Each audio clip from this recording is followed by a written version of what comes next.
What's good, YouTube? Welcome back to SmoothTech.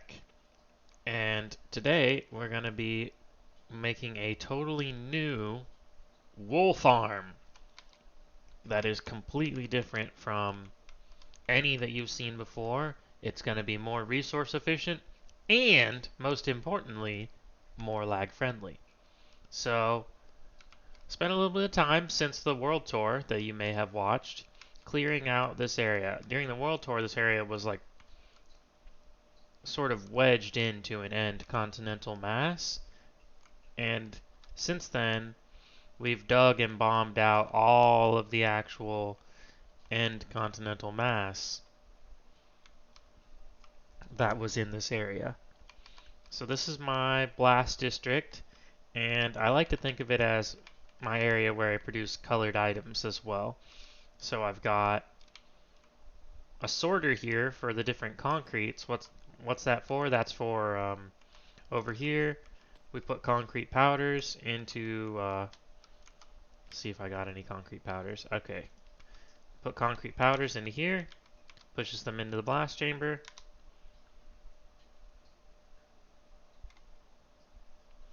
Go ahead and spend our whole 20 stack. I heard the boom. Okay, perfect. So there you can see the brown concrete zipping by. Whoop. Whoop. Whoop. And normally this is the stone generator. So this thing here will generate stone, push it into the blast chamber. We store the cobble, and then when it overflows, it goes to the furnace. We store the stone, and then when it overflows, it goes to the furnace, and we store the smooth stone.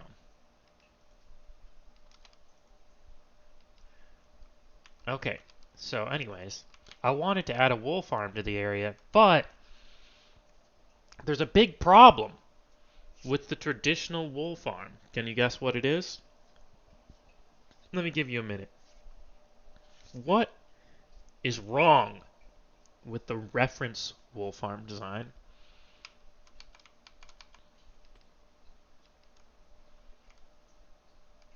Alright, do you give up? The thing that's wrong with the reference wool farm design is the hopper minecarts. In the reference wool farm, there's a hopper minecart per slice. So that would mean each individual sheep that I'm harvesting would have to be serviced by a hopper minecart. The hopper minecart itself being over 8 times, nearly 10 times as laggy when unlocked as an unlocked regular hopper. So I didn't want that. I wanted to build a system that had 0 hopper minecarts per sheep, or at most 1 hopper minecart shared among all the sheep. So let's go to creative and see what we've come up with after I go ahead and turn off the stone generator, because this thing doesn't particularly care for being unloaded. Okay, stone generator's off. That's the final row of stone stopped. Let's go to creative. Okay, so let's discuss where my problem solving went. So my first thought was, what if the sheep were standing in here, right? And then when it were ready to produce a wool, what if the wool were pushed out in front? So that's kind of what this thing does. It notices a change in the grass, and then it pushes the block out of the way, and then it pulls the block back. And when the grass regrows, it would go again. So if the grass is regrown, it'll attempt to harvest, and then when the grass is broken, it'll also attempt to harvest. So that's actually 3 updates if you think about it. So this observer right here, it sees the grass turn to dirt, or in this case, farmland. And then it sees it's pushed out of the way, and then finally it sees it pulled back. So for 3 observer updates the system needs to fire one time. And that's what this right here is. We've got a simple pulse splitter that splits 3 pulses into a single every third pulse. And then later I realized this is a little bit overcomplicated. So we moved on to a system that doesn't move the grass. Instead, what's going on is I'm moving a glass block into the feet of the sheep, and that creates an item elevator effect. So when the sheep is sheared, the wool rises to the top of the block column that it's inside of. So that was an advancement, and it made a lot of sense, but we can do one better.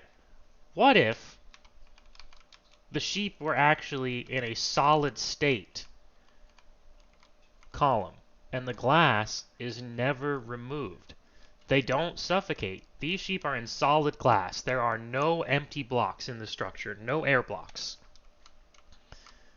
This is my new wool farm. So instead of a hopper minecart underneath sucking everything up, all of the wool comes to the top up here. Okay? So let's talk about the individual unit, and then we'll see what it looks like to scale. So let's go ahead and turn off the name tags. Those are a little distracting. And we'll turn off our ESP as well. Okay.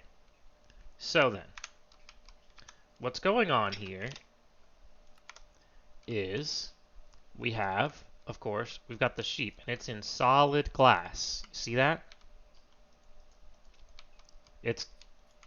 Well, this is perfect, actually. We'll talk about how to get the glass in there. So what you're going to want to do is you want to push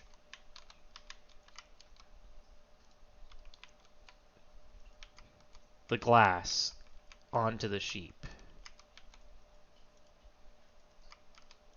You see that? And here's what's going on. So this fundamentally works the same way as the other one. But here's one. So if these droppers were hoppers, that could be a problem. Because what if the wool were ejected from the sheep at some angular trajectory such that it ends up to the side one block? Well, then it would land in the empty space that the hopper provides. So these need to be droppers. And also, droppers do not constantly update while idling. So the dropper is much more lag-friendly than a hopper would be as well. So here's what's going on. We've got our dispenser full of shears. This observer sees this block right here update. Oop.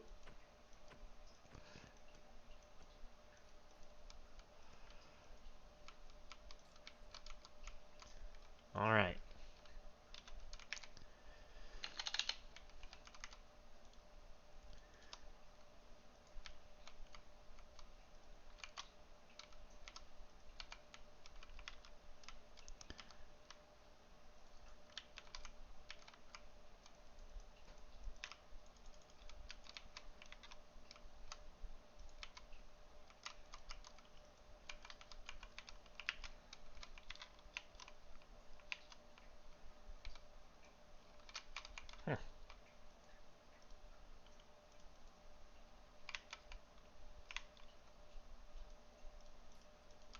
All right, anyways. So this observer sees the grass update. And then what happens? The observer is passed over here. So this observer is looking into this observer. So the observer trail goes around, and this observer that's pointed up, redstone dot going up, this observer powers this dropper and this dropper, okay? And this observer, the one pointed this way, powers this dropper and this dropper. So that means, if necessary, if there's an empty slot, the shears will advance along the dropper line. So let's go ahead and we'll put one in the last, and we'll simulate an update. And now you can see the shears moved forward, and this one's reloaded. Okay? So this is the atomic unit. This is a single slice of the farm, right? What does it look like at scale? Well, here it is. Here we've got 128 auto-sheared sheep with 0 hopper mine carts. Okay? Right now the MSPT is 5 milliseconds per tick. 128 sheep farms of the reference design with hopper mine carts is going to be more like 20 milliseconds per tick. But depending on your setup, it could be as little as 10 with optimizations. Here on our carpet server, it's probably more like 10 to 12. But in a pure vanilla environment with 0 optimizations, it would be much higher. So let's just say a safe estimate is that this is about twice as lag efficient as the reference design. But depending on the server you play on, it could be 4 times or more lag friendly than the reference design. So that's a pretty big deal, wouldn't you say? So let's go ahead and turn back on name tag because it's nice to watch in name tag. Now you can really see the action. So you can see any random sheep, boom. They get their wool. They immediately get sheared. Everything goes down there. Looks like we had a few white wools lose momentum. That's because these guys right here, the wool barely has any momentum. If I really wanted to make sure that didn't happen, I could add some more water, but I'm just not too worried about it, basically.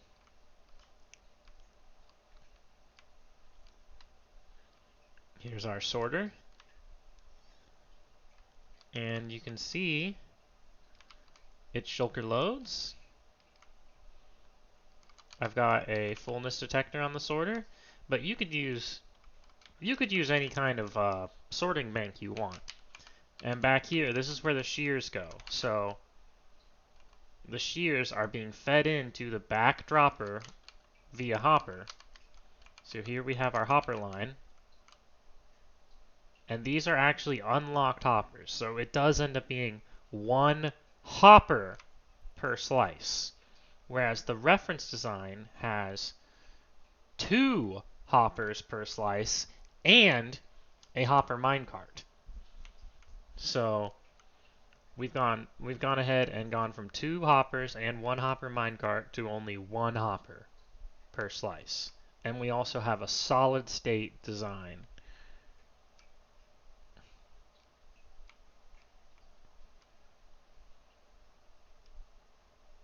So this is the wool farm that I'm going to be building up in survival.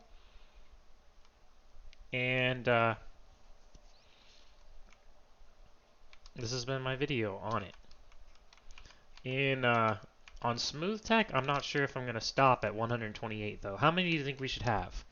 I mean, I was thinking a slightly different design to give myself ease of programmability. Like I might try to come up with a slight modification to this where I have like a piston door setup of some kind that can pull these and let me dye them and then put them all back. But for your average server that uses a little bit of every color, I think something like this would be exactly what you would want to build.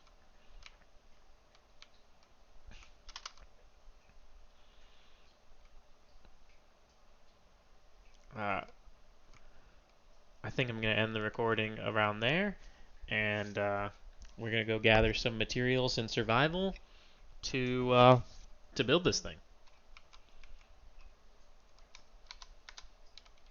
I'll not bore you with the grind to build it in survival, but when you see it in a future episode, you'll know that I got around to it. For now, this is Desmonded with SmoothTech signing off.